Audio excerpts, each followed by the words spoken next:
Hi guys, my name is James Hotaling and I'm here for BYU Independent Study, and I will be explaining today about my courage definition paper.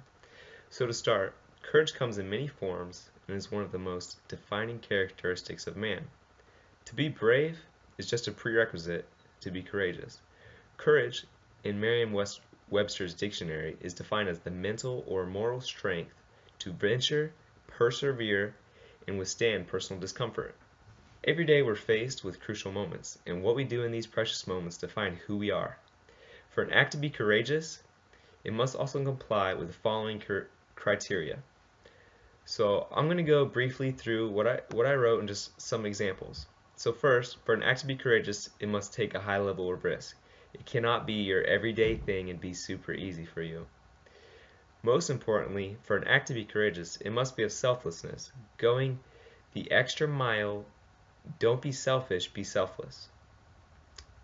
Therefore, for an act to be courageous, it must go outside one's comfort zone. Now, this isn't about being peer pressured out of your comfort zone.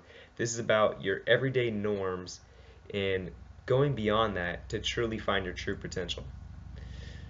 Next is, for an act to be courageous, it must not be influenced by outside circumstances. This involves peer pressure, bribery, etc. You don't understand what that means. So next, for an act to be courageous, it must morally put someone's needs in front of your own. This also kind of relates to the selfless category, but this is really helping out others when you may not be comfortable with it. It's going outside of your comfort zone yet again.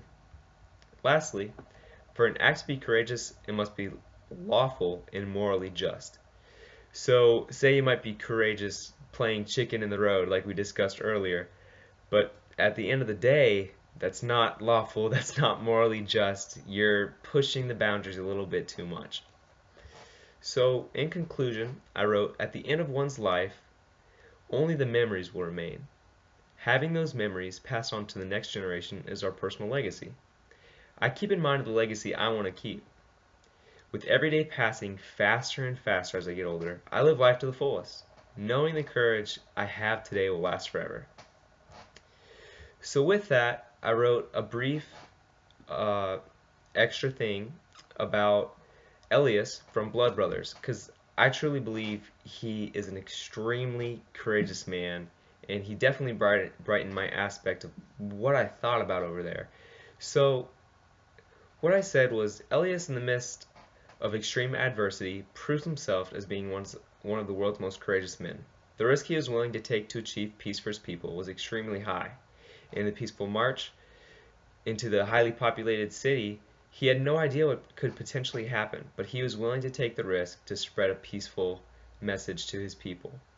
Now, Elias was influenced not that much, but like other past leaders of the past, he never wanted any violence of his people. He always had the courage to say, guys, let's be peaceful, let's do this, we can get through this. And through his works, he has really inspired millions of people through his book, and he is one person I definitely will look up to. So thank you guys. I really hope you guys enjoyed my courage speech, and I hope you guys have a great day. Thank you guys.